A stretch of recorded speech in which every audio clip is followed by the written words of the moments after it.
മുരിങ്ങയിലയുടെ ഗുണങ്ങൾ. ആഴ്ചയിൽ 2 ദിവസമെങ്കിലും മുരിങ്ങയില ഒരു പിടി കഴിക്കുന്നത് വളരെ നല്ലതാണ്. അതിൽ പ്രോട്ടീൻ അടങ്ങിയിരിക്കുന്നു. മുരിങ്ങയില നമ്മുടെ മുടി വളർച്ചയ്ക്ക് നല്ലതാണ്. നമ്മുടെ സ്കിന്നിനും നല്ലതാണ്.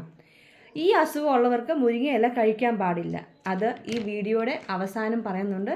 അതിനായി വീഡിയോ സ്കിപ്പ് ചെയ്യാതെ അവസാനം വരെ കാണാൻ ശ്രമിക്കണേ. മലയാളികളുടെ പ്രധാന ഭക്ഷണമാണ് മുരിങ്ങയില. കർക്കിടകത്തിൽ മുരിങ്ങയില കഴിക്കാൻ പാടില്ല, അത് വിഷകരമാണ് എന്നാണ് പറയുന്നത്. അതിൽ എത്രത്തോളം സത്യമുണ്ട് എന്നറിയില്ല. ഒരു സാധാരണക്കാർക്ക് ശരീരത്തിന് ആവശ്യമുള്ള എല്ലാ പ്രോട്ടീനുകളും അടങ്ങിയതാണ് മുരിങ്ങയില.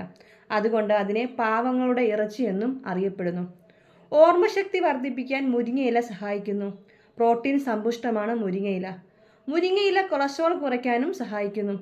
ഒരു പിടി മുരിങ്ങയില പാത്രത്തിൽ നിരത്തി വെച്ച് അതിനു മുകളിൽ ചൂട് ചോറ് ഇട്ട് ഒരാഴ്ച അടുപ്പിച്ച് കഴിച്ചാൽ കൊളസ്ട്രോൾ കുറയ്ക്കാൻ സഹായിക്കും എന്ന് പറയുന്നു. ഓറഞ്ചിനേക്കാൾ കൂടുതൽ വിറ്റാമിൻ സി മുരിങ്ങയിലയിൽ അടങ്ങിയിരിക്കുന്നു. മുരിങ്ങയിലയിൽ അയൺ അടങ്ങിയിരിക്കുന്നു. അതുകൊണ്ട് രക്തക്കുറവ് പരിഹരിക്കുന്നു. രക്തത്തിലെ ഗ്ലൂക്കോസിൻ്റെ അളവ് നിയന്ത്രിക്കാൻ മുരിങ്ങയില സഹായിക്കുന്നു. ഇത് പ്രമേഹം കൺട്രോൾ ചെയ്യാൻ സഹായിക്കുന്നു. മുരിങ്ങയില കൊളസ്ട്രോൾ കുറയ്ക്കാൻ സഹായിക്കുന്നത് കൊണ്ട് അത് ഹൃദയ ആരോഗ്യത്തിനെ സംരക്ഷിക്കുന്നു. അസ്ഥികളുടെ ആരോഗ്യം മെച്ചപ്പെടുത്താനും ഇത് സഹായിക്കുന്നു. ഇനിയും ആർക്കൊക്കെ മുരിങ്ങയില കഴിക്കാൻ പാടില്ല എന്ന് പറയാം. ഗ്യാസിൻ്റെ പ്രശ്നമുള്ളവർക്ക് ഇത് ചൂടോടെ മാത്രമേ കഴിക്കാവൂ. തണുത്തത് കഴിക്കരുത്. ഇത് ഗ്യാസ് പ്രോബ്ലം ഉണ്ടാക്കും എന്ന് പറയപ്പെടുന്നു. പിന്നെ ഇടയ്ക്കിടയ്ക്ക് ടോയ്ലറ്റിൽ പോകണമെന്ന ടെൻഡൻസി ഉള്ളവർക്കും ഇത് കഴിക്കാൻ പാടില്ല. ഇത് കഴിച്ചാൽ ആ പ്രോബ്ലം കൂടാൻ സാധ്യതയുണ്ട്.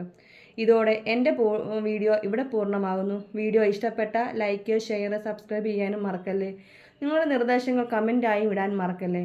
അടുത്തൊരു ഉപകാരമുള്ള വീഡിയോയുമായിട്ട് ഉടനെ വരാം. Bye bye.